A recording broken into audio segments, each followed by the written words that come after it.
Les estamos presentando Aquí se habla libertad con Pedro Urruchurtu por rcr.tv, la radio que se ve. Bien amigos, de regreso en Aquí se habla libertad y recuerden que si están buscando el postre ideal en sabor, presentación y precio, su solución es Habibis Cakes.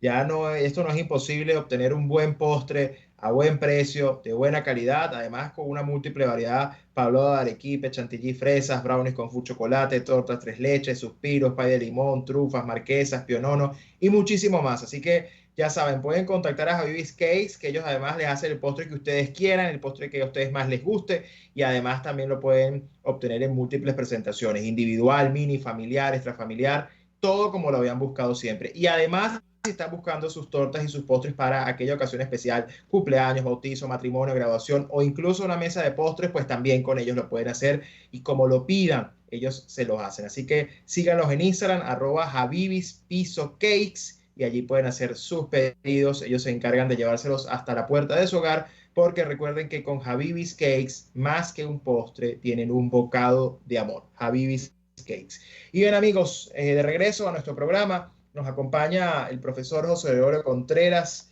doctor en Ciencias Políticas, magíster en Economía Internacional, profesor universitario y estrenándose como coordinador nacional de formación de cuadros de 20 Venezuela.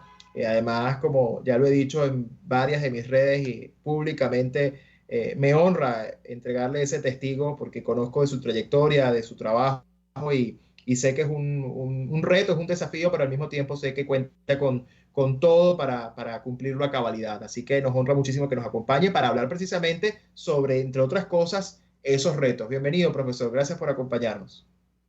Gracias, Pedro, por la invitación. La verdad que muy agradecido de esta invitación y también, bueno, de acompañarte en esta tarea que has iniciado tú en la formación de cuadro de 20 Venezuela, lo cual para mí constituye un doble reto. Primero, pasa el testigo al profesor. Estuvo desempeñándose durante este tiempo un alumno destacado como lo fuiste tú y lo eres, Pedro, lo cual a uno lo combina, pues, a hacer las cosas mejor, porque así como yo te exigía siendo profesor, tendrás tú también que exigirme que entregue buenas cuentas, ¿no? Así es, profe. Bueno, vamos a comenzar y entrando en materia. En la parte anterior hablábamos con David Smolansky sobre la realidad y el drama de nuestra migración. 5.5 millones de venezolanos han dejado el país en los últimos años. Eso, obviamente, como sociedad, para Venezuela es un enorme desafío, porque entre quienes se van y, por supuesto, también quienes nos quedamos luchando, pues el tiempo pasa y esto afecta a las generaciones, afecta a la ciudadanía, afecta a la sociedad. Y allá hay un enorme reto pendiente, que es no solo la formación ciudadana, sino la formación política. Porque eso va a ser clave. La reconstrucción de Venezuela no solo es una reconstrucción material, es en muchos sentidos espiritual y ética, moral. Eh, todos sabemos por su trayectoria, profesor, usted por mucho tiempo ha estado vinculado al tema formativo, en la política. Y quiero comenzar con esa pregunta que puede ser quizás muy obvia, pero ¿por qué es importante la formación política y por qué la formación política no solo recae en los políticos, sino en la sociedad? Excelente pregunta, Pedro. Si no tenemos unos políticos preparados, con conocimiento de la historia, con conocimiento de lo que es ser político, bueno, ya ahí estamos fracasados. Y yo tengo la sospecha que los errores que se han cometido algunos políticos actuales en la política venezolana es precisamente por no tener ese conocimiento e incluso despreciar la formación. Porque vemos muchos jóvenes que creen, o muchos políticos jóvenes que creen que ser político es salir con un megáfono en la mano y pegar 4 gritos y no tener claro, por ejemplo, cuando desde nuestra posición nosotros decimos que en estos momentos en el país no se puede ir a unas elecciones porque no están dadas las condiciones, cuando hablamos que la fuerza es un mecanismo de la política para resolver problemas cuando la democracia está en juego, y muchos salen a decir, ay, pero mira esos apátridas. Hoy precisamente, Pedro, se cumple un año más, allá en 1816, cuando Bolívar pidió a Petión armas para hacer la invasión de los Cayos, para poder liberarnos de las fuerzas españolas. Yo le pregunto si Bolívar fue un traidor a la patria por hacer eso. Entonces, si no hay formación, si no hay valores, estamos fregados. Y eso es la verdad. Y un líder tiene, además, el político tiene que tener algo que nos demuestra Bolívar con esa decisión. El líder tiene que ser decidido, el líder tiene que tener confianza y claridad en las ideas y buscar todos los mecanismos que tenga que buscar para llevar a cabo para alcanzar su objetivo, mejor dicho. Entonces, la formación es fundamental y lo estamos haciendo por lo menos en 20. Yo me siento muy contento de nuestros jóvenes, porque nuestros jóvenes tienen claridad en qué es lo que hay que hacer, con una líder como María Corina Machado que está clara en lo que hay que hacer y orientándonos hacia la consecución, porque tenemos que mostrar fortaleza y el líder tiene que tener fortaleza, tiene que tener formación, porque si no cualquier cosa le cambia la opinión. Suponte tú, si nosotros no tuviéramos claridad en lo que hemos venido diciendo coherentemente en Venezuela durante todos estos tiempos, bueno, estuviéramos dando tumbo y pasa lo que muchos le ha pasado, y yo estoy convencido de eso, que el líder que están en un momento le dice, mira, las cosas que hay que hacer es esta, pero cuando van y se sientan con otro, cambian de parecer porque no están claros, no tienen convicciones, no tienen formación, y el político es aquel que toma una decisión y arranca con ella a llevarla adelante. Yo siempre pongo de ejemplo a Winston Churchill. Churchill cuando dijo, no es por la vía de la negociación que se resuelve el conflicto que nos está planteando en el mundo Hitler. Todo el mundo salió a decir, caramba, ¿y cómo va a lograr Inglaterra resolver o vencer a Hitler si Alemania avance sofisticado en armas? Estamos vencidos y hay que seguir lo que decía Chamberlain en aquel momento, que era buscar la paz de los 1000 años, mientras Hitler aprovechaba aquellos diálogos y aquellas conversaciones para avanzar en su objetivo, porque él sí tenía claro lo que buscaba. ¿Qué hizo Churchill? Salir a convencer a Inglaterra, salir a convencer al mundo de que la salida era por la guerra. Y lo logró, porque eso es el liderazgo. El liderazgo es un liderazgo convencido a sí mismo, primero, de lo que hay que hacer para convencer a los demás para que lo sigan. Pero si tenemos un liderazgo sin formación, Pedro, si tenemos un liderazgo sin conocimiento de la historia, Pedro, que creen que porque salgan con un megáfono o porque hablen bonito y ya se creen líderes, estamos fregados. Estamos fregados. Y por eso yo felicito en 20 Venezuela que haya precisamente una coordinación de formación de cuadro, como bien se ha determinado, porque tenemos que formar los nuevos políticos de Venezuela para la Venezuela del futuro y jóvenes que tengan una convicción para no caer tampoco en errores de los que ya han caído en el pasado, porque aquí la política, Pedro, y hay que decirlo, se dejó para los muchachos aquellos que no querían estudiar. Los padres le decían, incluso muchos políticos le decían, no se metan a la política, que eso es malo.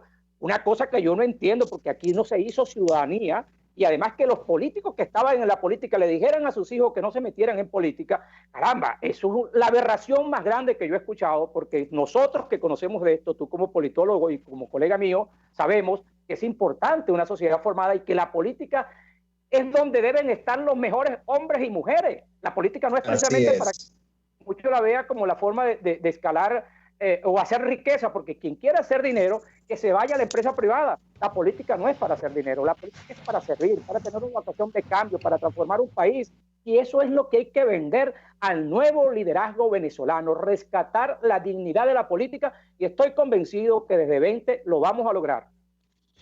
Así es, profesor. Ahí, bueno, en esto que usted menciona de cómo las generaciones previas, bueno, de algún modo huyeron de la política, cuando la política más bien nos corresponde a todos. Es decir, la política es un asunto de todos, somos seres políticos, pero además es lo que nos permite conectarnos con todo aquello que nos afecta como sociedad. Es decir, la sociedad se compone por cada uno de los individuos y eso al final nos hace ser actores políticos. Lo que pasa es que algunos pretenden hacer ver que el involucrarse en política o tiene que ver con partidos o tiene que ver solo con votar. Y el ser político es mucho más que eso, es involucrarnos en nuestro alrededor, en nuestra dinámica, en lo que nos afecta. Y además, como ya se ha dicho, y yo lo repito mucho, en la Venezuela de hoy, en estos tiempos tan difíciles que nos ha tocado vivir generacionalmente, pero además como sociedad, hacer política es un acto de legítima defensa. Es decir, es la principal trinchera de la cual hoy se siguen haciendo cosas, incluso enfrentando algo que no es político, porque el régimen no es un régimen en términos estrictamente, no es una cosa política, es un conglomerado criminal, lo cual es mucho más complejo, porque a veces la política, lo convencional se queda corto, los conceptos, las cosas para poder derrotarlo. Ahora, ciertamente esa desconexión de la política, al mismo tiempo, a mi modo de ver, creo que ha despertado mayor interés en una generación que sin conocer la libertad hoy se preocupa por ella, sin conocer la democracia hoy está ávida por tenerla. Yo creo que eso es muy interesante porque si bien es cierto la democracia, la libertad es tarea de todos los días y como decía Ronald Reagan, la libertad nunca está a más de una generación de extinguirse, por lo tanto hay que cuidarla permanentemente. Hay muchos que sin conocer la libertad hoy la defienden y porque saben que funciona y porque, bueno, al final quieren vivir en libertad. A partir de este nuevo reto que usted asume, profesor, con este tema de la formación, ¿cuál cree usted que son los desafíos de la formación política hoy en un país como Venezuela? Que probablemente no es igual formar hoy políticamente en Venezuela que hacerlo en un país con relativa calma, con relativa tranquilidad, con democracia. ¿Cuáles son los retos que tiene un país hoy cuando vemos precisamente a gente huyendo, cuando vemos a una clase política tan desconectada en su mayoría y donde para muchos pareciera que no hay solución, profesor? Excelente pregunta, Pedro. Tú bien lo has dicho. A veces nos preguntamos en un ejercicio académico que uno a veces se hace, uno dice, caramba, la verdad que llena uno de orgullo y de satisfacción en una sociedad de jóvenes que tienen 20 años no conociendo otra cosa sino esta desgracia que tú bien lo has definido como ese conglomerado criminal que se apoderó del Estado venezolano. Ver estos jóvenes que no acompañan esa supuesta revolución, porque esta es una revolución sin estudiantes y sin obreros, que es lo más dramático, ¿no? Para ellos. Entonces, estos jóvenes luchando por la democracia, ¿por qué? Porque en la sociedad venezolana se crearon unos antídotos democráticos que desde nuestros hogares, sin incluso definirnos, para que tú veas la fuerza que tiene el concepto de la democracia y de la libertad, muchos jóvenes, sin tener claro qué es la democracia, porque la democracia no es solamente el acto de votar, como tú bien lo has dicho, estos jóvenes defienden la democracia porque en su fondo, en su fuero interno, está algo bien importante, que es la libertad. Porque el ser humano nace en posesión de la libertad y eso es una cuestión innata y se defiende innatamente. Entonces, ¿por qué el primer reto que tenemos, Pedro, como bien lo he dicho? Bueno, aquellos jóvenes que quieran ser políticos, primero tenemos que formarlo como político. ¿Qué significa ser un político? Precisamente el político es aquel líder que le dice a la persona que no tiene esperanza que hay una esperanza. El político es aquel que donde nadie ve una oportunidad, el político ve la oportunidad, porque la política es el arte de lo posible. Es decir, es aquella persona que cree en lo que va a lograr en su idea y lo hace, como yo pongo siempre el ejemplo, cuando Henry Ford se propuso construir el motor de 8 cilindros, cuando él llamó a los ingenieros le decían, es imposible, eso no puede hacerse. Él le dijo, quiero un motor de 8 cilindros, vayan a hacerlo. 6 meses se reunió y los ingenieros le dijeron, es imposible, no lo podemos hacer. Y le dijo Henry Ford, quiero el motor V8 porque puede hacerse. Bueno, y se logró el motor V8, porque así es el político. Cuando el político se empeña en una idea, lo logra porque nada es imposible siempre y cuando todo se dirija hacia allá. Entonces, los políticos es importante formarlo, porque en la medida que haya formación y tengan claridad la política, no va a venir un político a decirme a mí, pero ¿qué tenemos que hacer nosotros? ¿Qué es lo que hacer? O no están haciendo nada. Caramba, eso es triste, porque primero lo que hay que preguntarle, ¿qué estás haciendo tú como político para resolver los problemas? Y el político es el que escucha, el político es el que dice, si cometí un error, tengo que corregirlo, porque cuando tú cometes un error es porque estás más cerca del éxito. Ah, pero si lo repites consecutivamente, bueno, lo que estás es condenado al fracaso. Entonces ya tú no eres un político, tú debes decir, caramba, no resulté como político, esto no es para mí, entrego la batuta y que vengan los verdaderos líderes. Entonces, para eso tiene que haber formación, tiene que haber conciencia de lo que significa liderar, tiene que ser conciencia de que si tú eres el político se enseña con los hechos. Tú tienes que demostrar que eres una persona honesta, que estás dispuesta a llevar a cabo las acciones, pero no me vas a hablar a mí de una cosa y vas a hacer otra. Entonces tienes que ser, como decía Gandhi, coherente en el pensamiento y en la acción.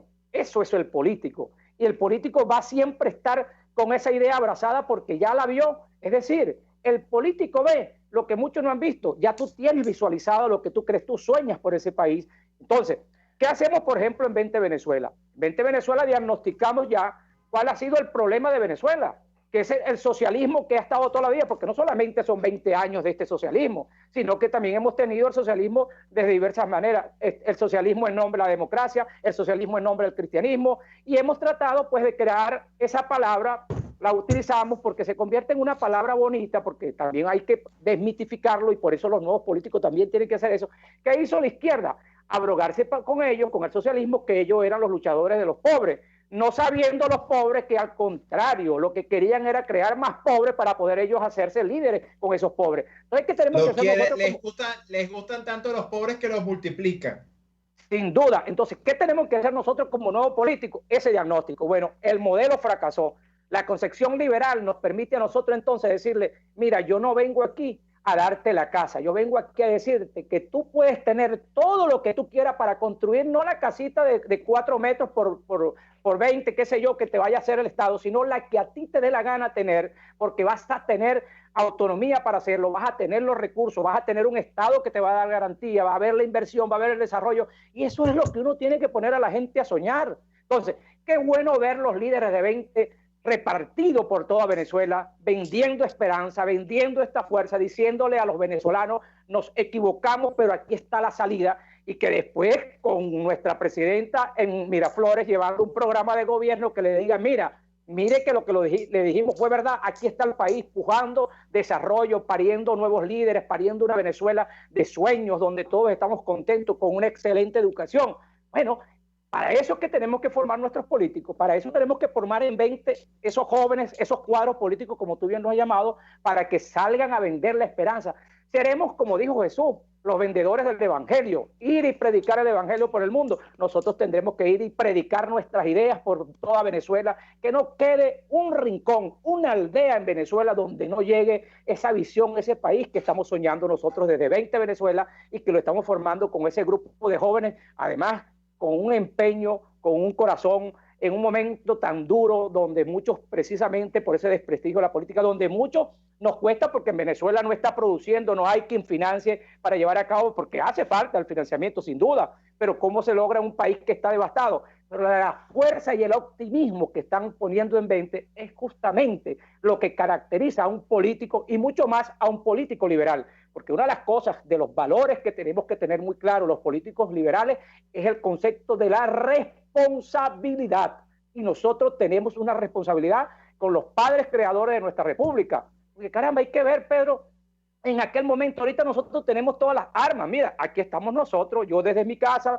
tú desde el estudio, haciéndome una entrevista, y la podemos hacer. ¿Tú te imaginas lo que le costaba a Bolívar para mandarle un telegrama a Sucre o a sus compañeros para transmitirle una idea de lo que había que hacer? Y sin embargo, aquellos señores lograron independizar a Venezuela más 4 países más. Bueno, eso tiene que darnos a nosotros una fuerza del valor, de la fuerza y del tamaño de la responsabilidad de los venezolanos cuando asumimos una decisión. Eso es lo que nosotros tenemos que seguir como ejemplo, y desde 20 Venezuela tenemos que tener un compromiso con esa república que se comenzó a construir. Por cierto, también el 2 de marzo se cumplió año de ese primer congreso que dio lugar a la primera constitución del país, y posteriormente ir construyendo las bases para la democracia venezolana. Bueno, nosotros tenemos ese compromiso desde 20 Venezuela, rescatar esos valores. Así es, profesor. Bueno, ya nos quedan pocos minutos, pero usted tocó un punto interesante, ¿no? Con todo este tema alrededor de la importancia de prepararse, porque obviamente estamos conscientes que hoy en Venezuela no hay condiciones para ir a un proceso electoral, no hay forma de acudir a un proceso electoral, no hay garantías de ningún tipo. Además, el régimen sigue en el poder. Es decir, mientras el régimen siga en el poder, mientras las mafias sigan controlando esto, mientras el territorio esté ocupado, pues pensar en un proceso electoral, como algunos creen que es tan fácil, no solamente es absurdo, sino que además sería sumergirnos en una dinámica en la cual pues tendríamos más bien una especie de funcionarios utilitarios al favor del régimen, pero que a duras penas podrían realmente ejercer el poder. Y al final la diferencia está en que un partido siempre busca el poder, pero el poder de verdad, el poder que transforma, el poder que genera cambios en la sociedad, el poder que además para un liberal significa limitarse a sí mismo en el poder, y que además significa que cada quien pueda seguir su proyecto de vida y su libertad individual para seguir sus propios sueños y sus propios proyectos. Entonces, al final de cuentas, la lucha aquí realmente sí tiene que ver con liberar a Venezuela, porque esa es la única manera de tener poder real. Mi pregunta, y con esto además quiero su reflexión en un minuto, porque ya tenemos que irnos, es ¿hasta qué punto un partido que entiende el rol del poder, pero entiende que no es el momento para dar esa batalla desde el punto de vista electoral, porque no hay condiciones de ningún tipo y porque el régimen sigue en el poder, hasta qué punto un partido puede mantenerse, cuando su fin es el poder, puede mantenerse luchando en función de eso? Hasta que logre acabar con el régimen que lo oprime. No le queda otra, porque nosotros tenemos que entender desde nuestro partido que no estamos en una lógica democrática. Por eso que he dicho que hay que definir el régimen. Y la lógica del régimen es una lógica revolucionaria que utiliza los instrumentos de la democracia para ello avanzar y para entonces echarnos la culpa a nosotros, que somos nosotros los que no queremos participar y que ellos están avanzando porque nosotros no participamos. Y allí es donde justamente, Pedro, es importante la formación del líder. Yo te aseguro que si nosotros con esta claridad articulamos un liderazgo y le hacemos ver que no es por la vía electoral, que sin dejar de decir que creemos en elecciones, pero esas elecciones hay que hacerlas cuando estén las condiciones dadas para hacerlas. Y para eso tenemos nosotros que lograr esas condiciones. Y eso se logra teniendo claro que por ahora no lo es y articulando una fuerza social con verdaderos líderes. Por eso es que yo digo que yo no creo en unidad, sino en la unión de los verdaderos hombres y mujeres que no estén picados por alacranes. Así es. Bueno, profesor, muchísimas gracias por estos minutos tan interesantes y tan importantes de reflexionar sobre lo que es el poder, sobre lo que es la política y sobre lo que es el ser político. Y eso es tan importante en este momento y sobre todo porque hay que formarse. Así que muchísimas gracias y muchísimo éxito en esta nueva responsabilidad que desempeña a partir de esta semana y que seguramente traerá muchísimos éxitos a 20 Venezuela. Gracias por acompañarnos, profesor. Gracias a ti y contando contigo, eres fundamental en esto. Así es, así será. Bien, amigos, hablábamos con el profesor José Gregorio Contreras, politólogo, doctor en ciencias políticas y además nuevo coordinador de formación de cuadros de 20 Venezuela. En esta parte del programa terminamos por el día de hoy. Nos escuchamos la próxima semana en otro Aquí se habla libertad. Gracias por sintonizarnos como todos los jueves y seguro nos volvemos a escuchar. Chao, chao. RCR presentó Aquí se habla libertad con Pedro Urruchurtu.